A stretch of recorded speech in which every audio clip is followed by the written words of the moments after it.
Hello everyone, ఇవాళ మనం ethics సిరీస్లో పొలిటికల్ యాటిట్యూడ్ గురించి డిస్కస్ చేద్దాం.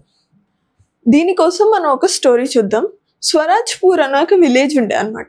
దాంట్లో ఎలక్షన్స్ జరిగే టైం. సో ర్యాలీస్ అని, డిఫరెంట్ లీడర్స్ స్పీచ్ అన్నీ నడుస్తూ ఉంటాయి, పోస్టర్స్ అన్నీ. అయితే ఆ విలేజ్లో వాల్ ఆఫ్ సైలెన్స్ అని ఒక వాల్ ఉండేదన్నమాట. ఆ వాల్ మీద ఏంటంటే జనాలు వాళ్ళ గ్రీవియన్సెస్ అన్నీ రాసి ఆ వాల్ మీద స్టిక్ చేసేవాళ్ళు. ఆ గ్రీవియన్సెస్ యూజువల్లీ రోడ్ మీద గుంతలు ఉన్నాయనో, లేకపోతే ఎలక్ట్రిసిటీ రావట్లేదనో, లేకపోతే ఫార్మ్స్లో వాటర్ సప్లై లేదనో ఇలాగ రాసి పెట్టేవాళ్ళు అనమాట. అయితే ఒకరోజు అర్జున్ అనే ఒక అబ్బాయి, హీస్ జస్ట్ 17 years old, వెళ్ళి ఆ వాల్ ముందు నించుంటాడు. తన పక్కనేమో ఎలక్షన్ ర్యాలీ జరుగుతూ ఉంటుంది. అయితే ఆ వాల్ ముందు నుంచి చూస్తే చాలా లెటర్స్ ఉంటాయి, చాలా మెసేజెస్ ఉంటాయి, అవన్నీ ఫేడ్ అయిపోయి కూడా ఉంటాయి అన్నమాట. తను ఆలోచిస్తాడు, ఏంటిది ఇలా ఉంది అని. ఎవరు దీన్ని ఎందుకు పట్టించుకోవట్లేదు, ఎవరు దీన్ని ఎందుకు అడ్రస్ చేయట్లేదు, అందరూ ఎక్స్ట్రా యావిగెంట్ థింగ్స్ గురించి మాట్లాడుతున్నారు ఎలక్షన్ ర్యాలీలో, కానీ ఈ ప్రాబ్లమ్ సాల్వ్ చేస్తే సరిపోద్ది కదా అని. తనకి కాసేపటి తర్వాత అర్థమవుద్ది ఏంటంటే ఈ ప్రాబ్లమ్స్ మీద ఎవరు దృష్టి పెట్టట్లేదని. అప్పుడు తన తాతయ్య గారు తనకు చెప్పింది ఒకటి గుర్తొస్తుంది. Silence in democracy is not peace, it is just a surrenders. డెమోక్రసీలో సైలెంట్గా ఉండడం వల్ల పీస్ ఏం రాదు, దానికి బదులు ఇట్ షోస్ దట్ నువ్వు వాళ్ళకి సరౌండర్ అయ్యి లొంగిపోతున్నావు అని. దానివల్ల డెమోక్రసీకి అస్సలు మంచిది కాదు అనేది తనకి గుర్తొస్తుంది అనమాట. Silence is not good for democracy అని. అయితే తిను ఇంటికి వెళ్తాడు. ఇంటికి వెళ్ళిన తర్వాత చాలామంది ఇంటికి వెళ్ళి అడుగుతాడు, మీరు ఎందుకు మీ వాయిస్ని రేస్ చేయట్లేదు, ఈ ప్రాబ్లమ్స్ గురించి ఎందుకు డిస్కస్ చేయట్లేదు. అయితే ఆయన ఫస్ట్ పర్సన్ ఏం చెప్తాడంటే, all politicians are the same, అందరూ అలాగే ఉంటారు, దెర్ ఇస్ నో డిఫరెన్స్, ఎవరు మారినా పని ఇలాగే ఉంటుంది. అంటే ఏంటి, తనకి చిరాకు వచ్చేసింది. సో ఆ పర్సన్కి ఏ యాటిట్యూడ్ ఉండే, సైనికల్ యాటిట్యూడ్, ఇంకా మారదు అన్నట్టు. సెకండ్ పర్సన్ అన్నాడు, నథింగ్ విల్ చేంజ్, నాకు అసలు హోపే లేదు, అసలు అదేం మారదు. తనకి ఎలాంటి పొలిటికల్ యాటిట్యూడ్ ఉంది, అపెథెటిక్. సో తనకి ఇంకా అసలు సంబంధం లేదు పాలిటిక్స్తో, ఎందుకంటే హోప్ లేదు చేంజ్ అవుతుంది అని. నెక్స్ట్ థర్డ్ పర్సన్ అన్నాడు, if I speak I will fall in trouble. తినకేంటి, ఫియర్ఫుల్ యాటిట్యూడ్, తినేమైనా మాట్లాడితే అది తినకు కష్టాలు వస్తాయేమో అని. అయితే తిని ఇంకొంతమందిని కలిసినప్పుడు కొంతమంది ఏమన్నారు చాలా పాజిటివ్గా, we must work for the change in these things అని. ఇది ఏ టైప్ ఆఫ్ యాటిట్యూడ్ అంటే ప్రోయాక్టివ్ యాటిట్యూడ్. బేసిక్గా ఏంటి, వీఆర్ రెడీ టు చేంజ్, మనం మారుదాము, మనము ఇంకొకరిని మారడానికి ఇన్స్పైర్ చేద్దాము, అలాగా లీడర్స్ని కూడా మార్చచ్చు అనే యాటిట్యూడ్తో కొంతమంది ఉన్నారు. అర్జున్ వీళ్ళని చూసి, okay there are some people who are ready for the change అని వీళ్ళందరూ కలిసి ఆ వాల్ ఆఫ్ సైలెన్స్ ఏదైతే ఉందో దీన్ని మొత్తం తిరిగి పెయింట్ చేసేస్తారు, వైట్ పెయింట్ వేసేస్తారు. వైట్ పెయింట్ వేసేసి ఆ వాల్కి వాల్ ఆఫ్ రిజాల్వ్ అన్న పేరు పెడతారు. అండ్ అక్కడున్న సిటిజన్స్ అందరికీ చెప్తారు, మీరు మీ ప్రాబ్లమ్స్ రాయండి, దాంతోపాటు మీరు సొల్యూషన్స్ కూడా రాయండి, మీకున్న ఎక్స్పెక్టేషన్స్ రాయండి, మనం ఎలా ఇది మార్చగలమో రాయండి అని చెప్తారు అనమాట. అప్పుడు ఏమైంది, కమ్యూనిటీ పార్టిసిపేట్ చేయడం స్టార్ట్ చేసింది, అందరూ సొల్యూషన్స్ గురించి ఆలోచించడం స్టార్ట్ చేశారనమాట. అప్పుడు ఏమవుతుంది, డిస్కషన్స్ అయ్యేవి, డిబేట్లు అయ్యేవి.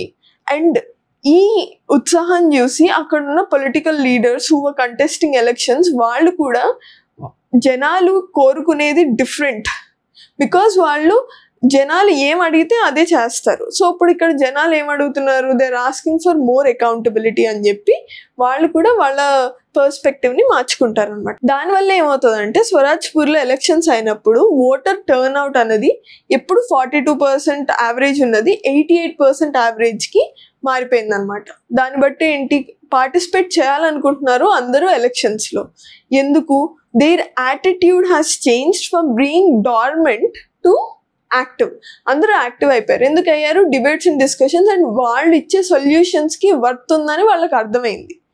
సో ఈ యాటిట్యూడ్నల్ చేంజ్కి కారణము ఆ అబ్బాయి. So Arjun had bought an attitudinal change in politics. So ఈ పొలిటికల్ యాటిట్యూడ్ వాళ్ళది మారడం వల్లే చేంజ్ వచ్చింది. సో అందుకు పొలిటికల్ యాటిట్యూడ్ అన్నది ఇంపార్టెంట్. అయితే there is one quotation, democracy doesn't die in violence.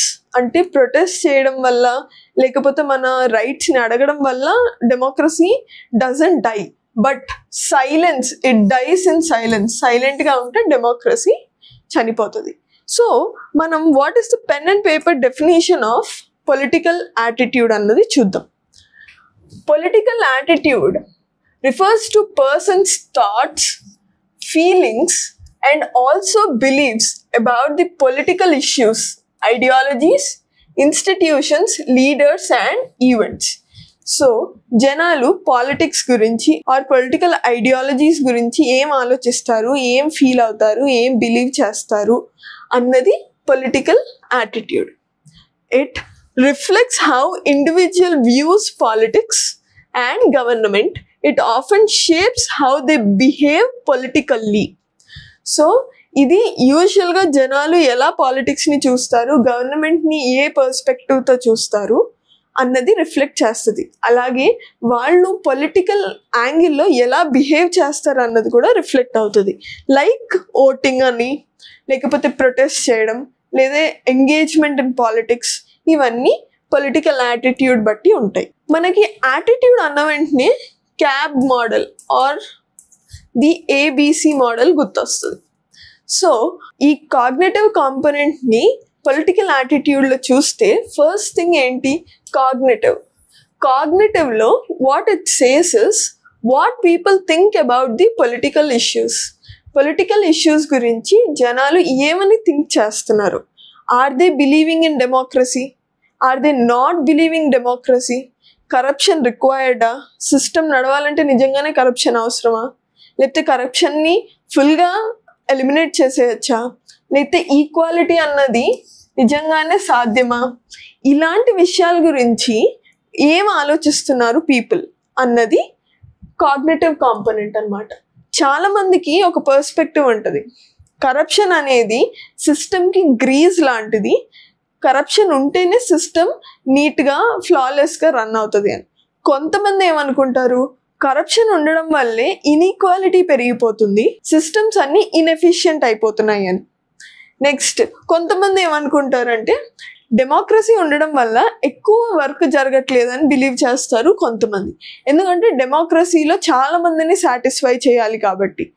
అదే ఇంతమందిని సాటిస్ఫై చేయాల్సిన అవసరం లేకపోయినా, ఇంతమందిని హైరార్కీ లేకపోయినా, ఇంత డెమోక్రసీలో యూజువల్గా ఏంటి చెక్స్ అండ్ బ్యాలెన్సెస్ ఉంటాయి. ఆ చెక్స్ అండ్ బ్యాలెన్సెస్ లేకపోయినా పని ఈజీగా అవుద్దని కొంతమంది ఫీల్ అవుతారు. సో ఈ బిలీఫ్ సిస్టమ్, ఈ థింకింగ్ ప్రాసెస్ని cognitive component of the political attitude. మరి what is effective component of the political attitude అంటే వాట్ పీపుల్ ఫీల్ ఎమోషనల్గా వాళ్ళు ఏం ఫీల్ అవుతున్నారు అని. For example pride. India is a democratic country అన్న వెంటనే if I am feeling proud of it, that means I am believing in democracy. Next anger, distress. కొంతమంది ఎలాంటి స్టేట్మెంట్స్ చేస్తారో ఆ పొలిటీషియన్స్ అందరూ ఒకేలా ఉంటారు, ఎవరు పని చేయరు, వాళ్ళు పని చేయట్లేదు కాబట్టి నా లైఫ్ ఇలా ఉంది, ఇలాంటి యాంగర్ ఇష్యూస్ కూడా ఉంటాయి కొంతమందికి. వాళ్ళ ఎమోషన్ ఏంటి towards the political issues, angry or distress on the governance. Next ఏంటంటే behaviour component what will people do, ఎలా యాక్ట్ చేస్తారు.